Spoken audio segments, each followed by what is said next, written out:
If you doubt opening my orders, I will open fire immediately. Engaged in transit passage in accordance with international law. No challenge is attended to you, and I intend to abide by rules. At 3:17, 21 nautical miles east of Keshem Island, the night picture around the USS Gerald R Ford collapsed into noise. One carrier, 4 escorts, more than 5,000 sailors, and a transit lane that had to stay open for just 74 more minutes were suddenly staring at 34 hostile surface contacts, 2 suspected shore launch points, and a ceasefire that had lasted less than a week. 4 contacts were already missing.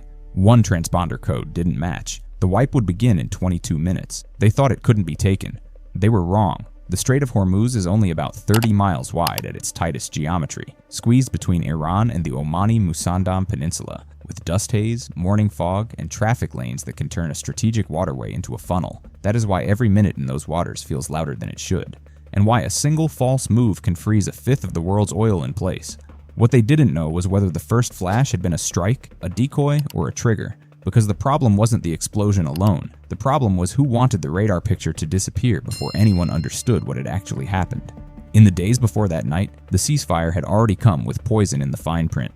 Washington said the lanes had to stay open. Tehran said passage would be coordinated. Tankers slowed, insurers panicked, and every captain in the Gulf of Oman started reading silence as a warning. American planners knew the danger wasn't just missiles. It was drones, mines, fast boats, and the kind of confusion that lets a small attack look bigger than it is until markets, commanders, and cameras all react at once. And the Ford was already carrying strain of its own. By then, the world's largest carrier had spent months stretched from the Atlantic to the Mediterranean to the Red Sea, with more than 75 aircraft aboard and an escort screen built for air, surface, and submarine threats. Reuters reported the ship had already endured a major onboard fire earlier in the campaign, and USNI placed it in the Red Sea during the war's most dangerous phase. This wasn't a fresh unit entering a clean fight. It was a tired giant asked to stand still in the one place standing still gets you killed. Iran's naval shadow in Hormuz had always been built on proximity, speed, and ambiguity, not power projection, compression, small boats, hidden inlets, island cover, civilian clutter, short distances from Bandar Abbas to Keshem, from Keshem to Larak. From Larak to Abu Musa, all of it threaded through shipping lanes where the difference between a patrol and an attack can be measured in seconds. CENTCOM had warned before about IRGC fast craft closing at high speed with weapons uncovered and manned. That behavior mattered because it normalized a theater where the first person to look too closely was usually already late. At 3:19, the first report said a missile had splashed short and fragmented off the carrier's port side. At 3:20, a second report said no, the plume had come from farther north, closer to the shipping lane than to the Ford. That was the mistake. Everyone kept asking whether the carrier had been hit. What they didn't know was that wasn't the real objective. The real objective was time. While the Ford's bridge tried to clean the picture, one destroyer pushed wider into the lane to hold separation from a drifting tanker. At the same time, farther east, a helicopter crew started calling out contacts that appeared, vanished, and then reappeared in a tighter cluster than before. Underground, somewhere under the rock and concrete above Bandar Abbas, somebody was clearly feeding the surface action with cleaner information than the Americans had. This wasn't a skirmish. It was a schedule, and somewhere inside that schedule, 4 boats were still missing. If you think the first blast was only there to blind the radar picture, comment blind right now. At 03:24, the first hard count came back wrong, not by 1, by 4. 4 craft that had been tracked near the northern screen were suddenly absent from every clean plot.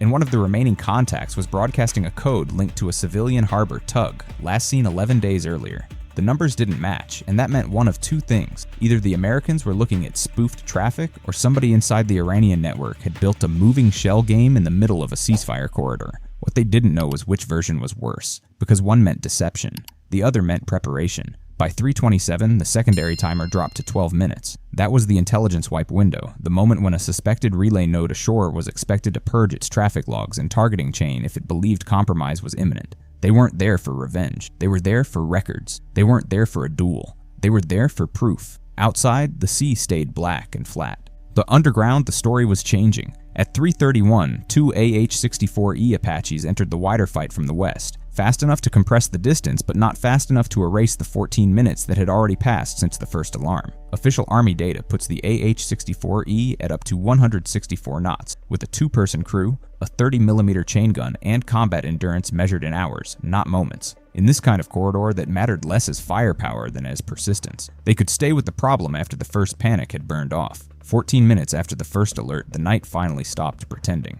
By 3:31, the carrier wasn't the target anymore. The convoy was.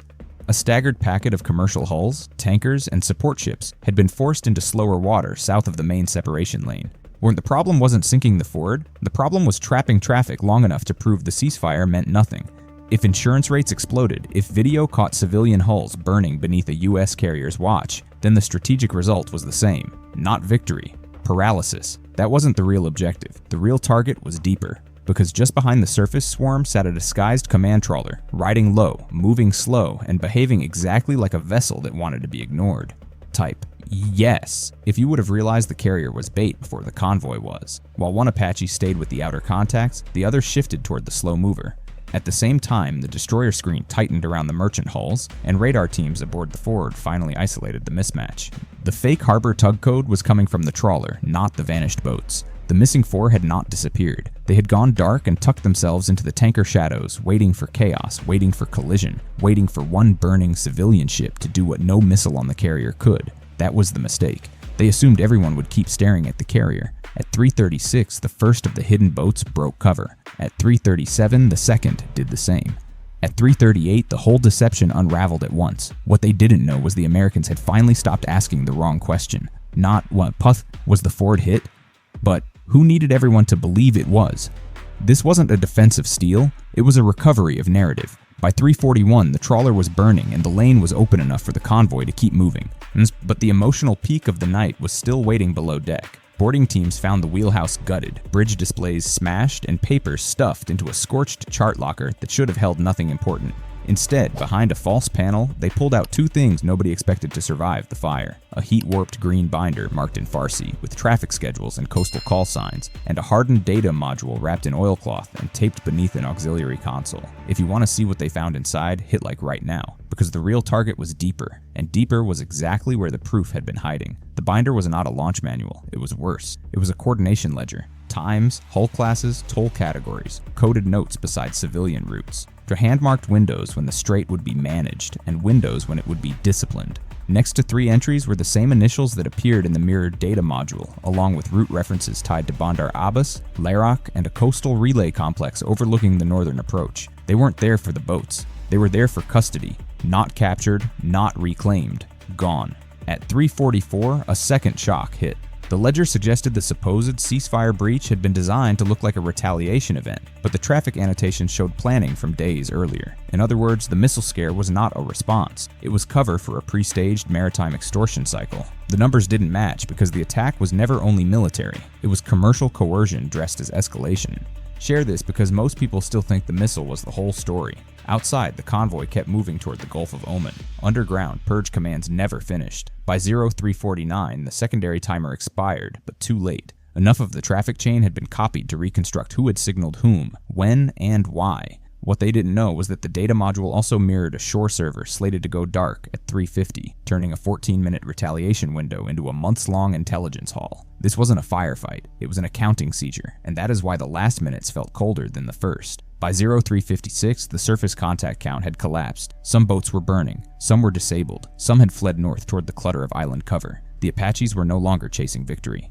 They were denying reassembly. While the Ford resumed lane control, while escorts redistributed around the merchant hulls, while analysts started translating the binder in fragments, one fact settled over the whole formation with frightening clarity. They had not tried to kill the carrier. They had tried to use its silhouette, use its symbolism, use the assumption that any strike near a supercarrier would become the only story anyone told. That was the mistake. What they miscalculated was patience. What they miscalculated was evidence. What they miscalculated was that 14 minutes of shock could still leave behind documents, timestamps, and a data trail too intact to deny.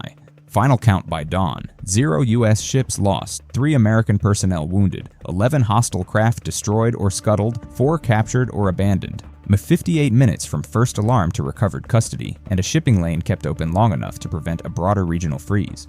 Estimated direct losses and destroyed equipment ran past $180 million before the market reaction even started. Strategic impact was bigger than the wreckage. The ceasefire narrative shattered, the coercion scheme surfaced, and the men who thought Hormuz could be controlled through fear discovered the same thing too late. If you want the follow-up on what the binder exposed ashore,